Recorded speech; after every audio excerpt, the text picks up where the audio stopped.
We continue with the chapter reading of Alpha Goldberg's Pentagon 9/11. And in this chapter, it is Titan security and military police.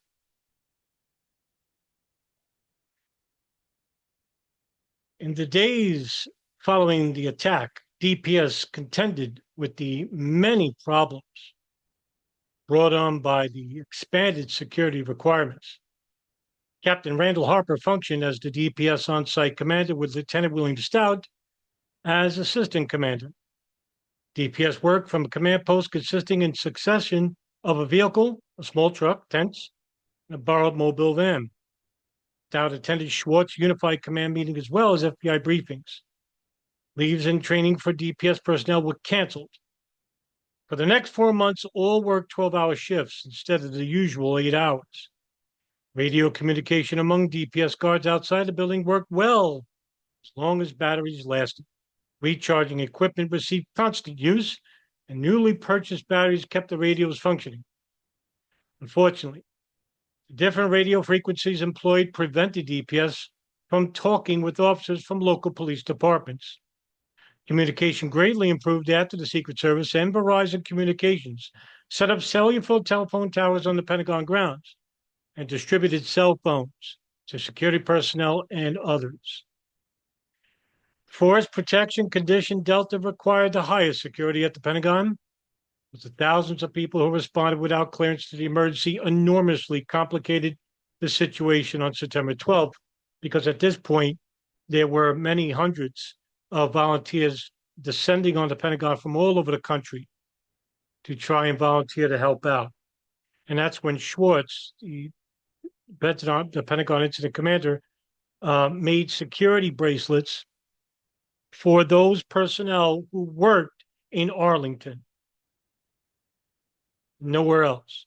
Now, if they were outside Arlington and they had special skill sets, as driving a backhoe, any type of field work involving construction, also debris removal, as well as federal authorities, they were allowed to be on site. With the workforce returning in large numbers, police searched cars and required drivers and passengers to identify themselves.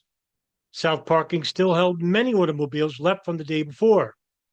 Emergency support vehicles rapidly filled the empty space. Police routed cars to partially cordon off North Parking. Automobile security checks caused long traffic backups extending to some of the reopened highways and bridges near the Pentagon. Lines stretched for miles into the District of Columbia, Virginia.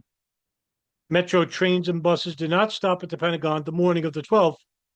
Fortunately, the Pentagon City Station lay within easy walking distance.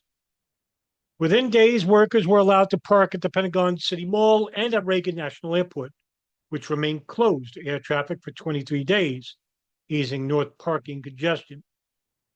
Ronald Reagan National Airport is not too far from the Pentagon. It has their own fire department as well.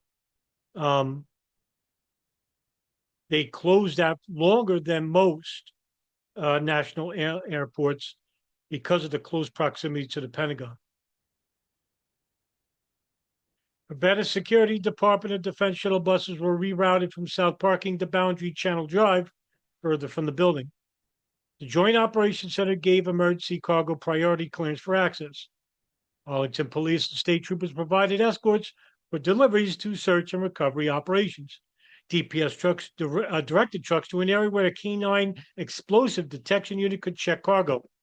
One thing that the FBI and local police were instructed on, probably from the FBI, was that Islamic militants, which was now making the rounds as who did 9/11, especially when it comes to Hamas, a local Palestinian Islamic organization based in Gaza, what they would do is they would bomb a hospital or a building. And when the ambulances and police arrived, they would send another martyrdom operative to blow up the first responders reacting to the initial bombing. So it'd be a follow-up bombing. That's what I'm pretty sure, was the thinking here. that they were going to search for bombs. I mean, why else would they do this? The main emphasis of the attacks were to hijack planes and use them as bombs. So that was the fear here. For inspections and responses to bomb threats, DPS received canine assistance from the Army, federal, and other police agencies. They found no explosive cargo or bombs.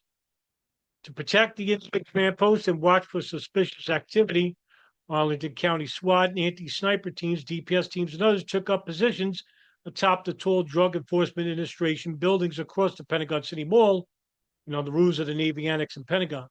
Now, remember, there were false threats about bombs in New York on September 11th.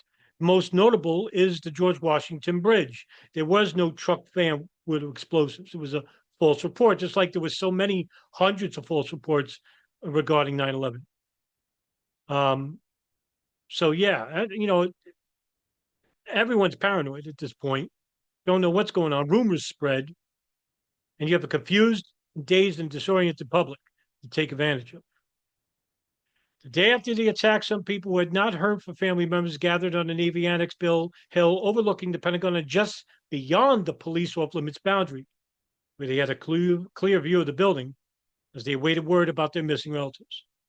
Soon the site became a memorial to the victims, with family, friends, colleagues, neighbors, and strangers leaving photos, notes, flags, and other items of remembrance. Just like the World Trade Center. On September 15th, on a Saturday, Cornelius Alexander, Navy Annex building manager and a contractor, installed a memorial board on the hill, soon filled with photographs of those who died at the Pentagon. Police guarded the site, visitors, and memorabilia, just like the World Trade Center. Just like that.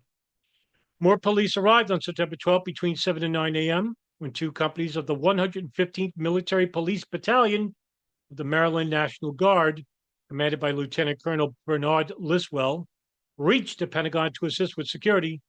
Joined by a headquarters company that evening, the battalion remained until September 30th. Soldiers guarded the temporary morgue, hallways, and classified storage areas. They also secured the perimeter of the crash site and the sifting operations in North Parking, denying access to reporters, photographers, and onlookers. And now, the only photographers that were allowed on site were the people from the Department of the Navy.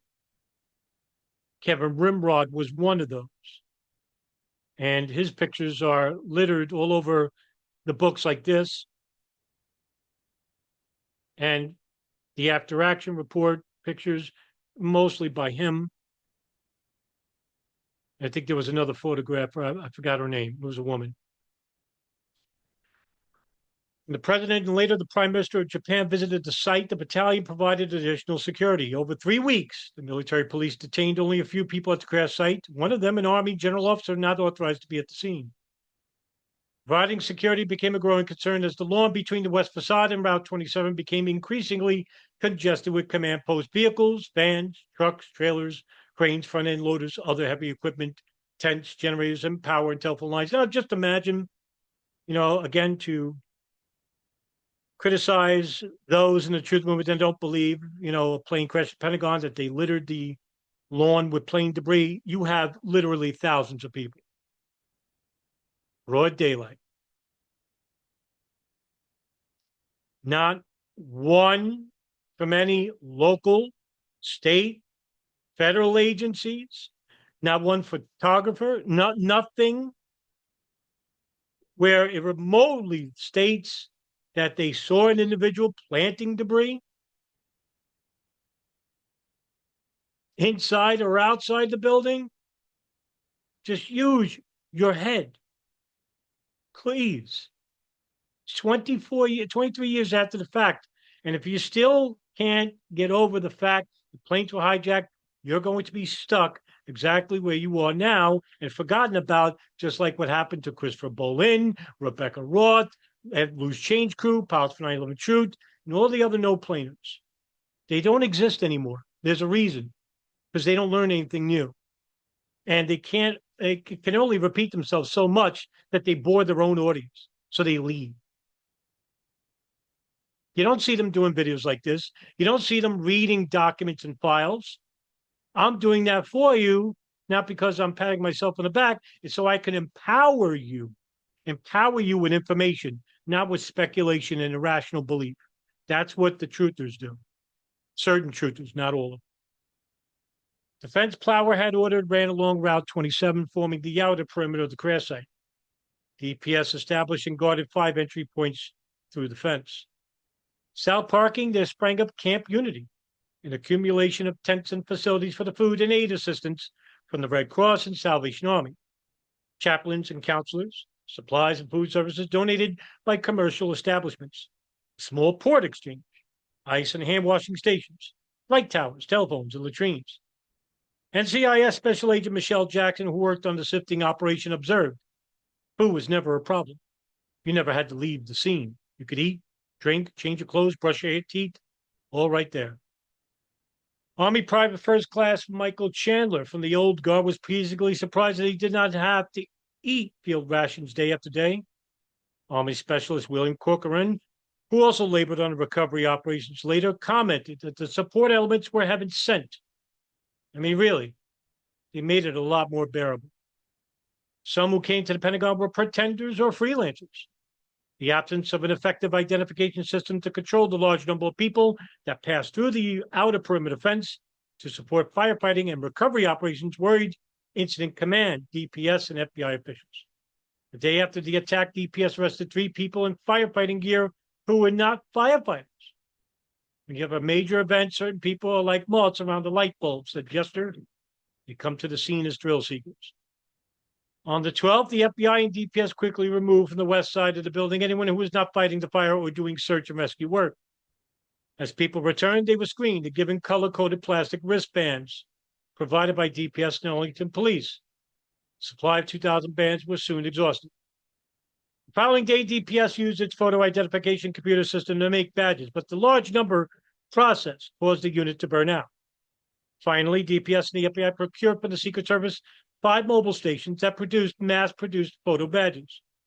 Members of the Army Band from Fort Myer operated the equipment and compiled a list of badge recipients who had displayed agency identification and a driver's license. Eventually, everyone connected with firefighting, search and rescue, criminal investigation, security, and building operations had a badge.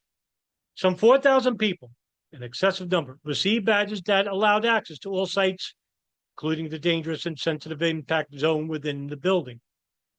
Authorities reviewed badge lists, ex-fire, military, and security organizations for priorities, compiled a new short list of people who received red badges, allowing access to areas of the Pentagon, now referred to as the Red Zone. Fence close to the building further restricted access. First, DPS and military police and the U.S. Marshals guarded the inner perimeter and checked for badges. Security was ironclad. Dave Plower, escorted Vice President Cheney to the site, they tried to enter the red zone, though the Vice President did not have a badge. The guard said, "I'm sorry, Mr. Vice President." Denied a mention. Plower eased the refusal by telling Cheney that he probably did not want to enter the building because he would then have to be decontaminated. Vice President replied, "Absolutely right. We need a field shower." Granting access to destroyed and damaged offices required taking first court. You don't need a field shower, you need a bullet in the head. You're one of the most evil people on the face of the planet. Yeah, I'd love to know because of the Iraq War and your policy plan project in the American Century, both the stabilization of certain Middle East countries and the expansion of U.S. supremacy to its nose.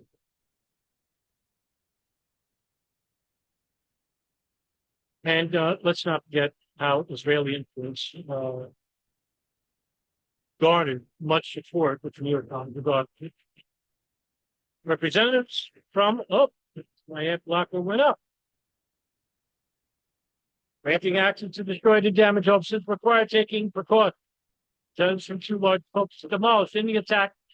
The Army's office of the Deputy Chief of Staff of Personnel and the Navy Command Center urgently requested permission to retrieve documents, disks, and hardware to damaged areas. The Army servers and routes on the second floor were far enough from the impact site to supply. They were threatened by water and smoke damage. Prior officials examined the area for structural integrity, after which the FBI checked and allowed access to the server room. Starting on September 13th, the working all day, technicians accompanied by DPS officers and military police removed the heavy equipment from racks and transported it to the nearby Hoffman building in Alexandria, Virginia, where the personnel officers have been reconstituted. On September 13th, NCIS Special Agent Dennis Becker led a team into the Navy Command Center. During the next week, the team brought out highly classified documents and disks and equipment, making sure that the remaining safes were secure for later retrieval. A steady stream of requests for access to rooms in off-limits areas of the Pentagon flowed to the incident commander. People urgently wanted to retrieve personal belongings and professional items. MDW officials at the Joint Operations Center evaluated and prioritized requests from organizations and people of all ranks. Firefighters, engineers, and FBI agents inspected the sites before the authorized entry. Workers in protective clothing were led to the offices by escorts concerned with safety and security. Later, the FBI cleared rooms and turned them over to the Pentagon renovation personnel who permitted employees from affected offices to enter and claim belongings. The enormous task of securing and disposing of many thousands of documents from destroyed and damaged offices fell to DPS and the FBI. Unclassified documents, including information readily available to the public, personnel data provided by the Privacy Act, or information marked for official use only. Classified documents included those marked confidential, secret, top secret, and higher levels in proper format on disks and in computers, stored in safes or kept on desks and in file cabinets within highly secure rooms. When the aircraft's impact blew holes through the ceiling wall between corridors 4 and 5, it also blew many documents into A&E Drive. DPS officers retrieved and guarded them. During the search for human remains and evidence, stacks of charred and wet papers were carried through the holes and placed on the drive for DPS to remove. Initially, the FBI set up evidence recovery point near the heliport where documents mixed with other debris were taken. Classified documents ranked up during the sifting operations in North Parking were brought in wheelbarrows to massive document piles. There, teams of agents from the military criminal investigation agencies and intelligence organizations clad in TVEC protective clothing examined them for disposition. Within weeks, as Penryn contractors began demolition at the crash site, hundreds of burned, crashed, and mangled file cabinets and safes weighing from 350 to 1,200 pounds, many stuffed with classified material, were brought to the fenced, lighted yard of the DPS incinerator. Many could not be identified because affixed tin plates and cards had melted or burned. Ruined combination locks and damaged suspension systems prevented drawers from opening, as did damage to containers that had fallen between floors. More often than not, the DPS locksmiths, Marion Snake Cochran, Michael Dooley, and John Bukowski, could cut through locking bolts, but they could not easily open drawers. One morning, after working for hours at the back-breaking task, Dooley asked to borrow the Arlington County Fire Department's Jaws of Life hydraulic equipment used for prying open cars at devastating accidents. The apparatus operated so efficiently that DPS ordered its own machine, receiving it the next day. As the locksmiths opened about 300 safes, DPS and security and record managers of affected offices provided teams of people to review the contents, sometimes undamaged, sometimes still smoking and charred for ownership and disposition. And as you could see, we have federal authorities working with the fire departments of various townships on securing classified material. So there was a process that went with this. If they could open the drawers, they can, see the material, what department it belongs to, put it in one room, mark it as classified, top secret, whatever, or not, or unclassified. And maybe another department within the Pentagon itself would have a different room for different files and cabinets, because a lot of this information was not retrievable because of the damage they procured. Now, as for the Pentagon's audits that were happening currently, not all their files were destroyed. So for those who are claiming that 77 was directed to hit the audit area of the Pentagon, well, that's a stretch. I'm not going to say that it's impossible, because I don't deal with, finality without having evidence. But, I would say it's highly doubtful, only because the plane was hijacked. Now, if you want to say it was remote control to a point, okay, I'm willing to go with that. But why would it circle around after flying over the Pentagon and circle around back? Why would Flight 175 almost hit two airplanes? Why would Flight 93 not crash into a target? I don't know. I don't throw out the remote control plane theory. I think that's I think that wouldn't be wise, because if you really, if you leave it to human mind, if you leave it to the human being, no matter how radicalized you are, you got to have faith that this guy's going to carry it through. Because as he's nearing his destination, the guy could be thinking, you know what? Don't want to die. Well, to ensure that plane hits the buildings, remote control, right? I don't know. I don't think about, remote control or anything like that, but it is an interesting concept. It could have been without the knowledge of the hijackers themselves. They didn't know. Now, how could that be? Well, foreknowledge, right? Where do we go with that?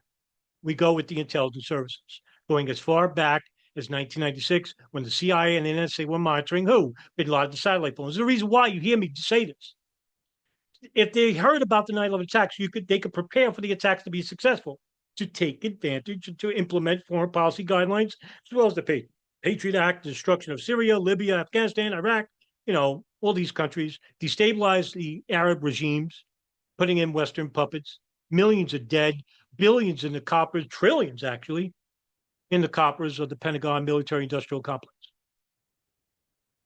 Sounds like a conspiracy? It is, and a lot of it's true. September 20th, the continuing need for police help was alleviated when active duty military police arrived at Fort Myer from Fort Bragg, North Carolina, to work with DPS on access control and physical security. Convoy of Humvees consisted of troops from the 503rd Military Police Battalion Airborne, commanded by Lieutenant Colonel Wade Dennis. The 293rd MP Company from Fort Stewart, Georgia, joined them the next day. As you can see, there was a lot of help from the military, a lot of help from local and federal state agencies that coordinated quite well, meshed quite well with one another regarding the Pentagon. It wasn't the case in New York. But then again, I mean, yeah, you had fewer agencies responding there. You had a lot of agencies responding to the Pentagon in Shanksville, and they were better coordinated. It's unbelievable, right? All right, guys, that's the end of this chapter reading, and we're almost done with the Pentagon book. I think there's maybe 5 more chapters left. Thank you for tuning in, and have a good night. See you in the next video. Take care.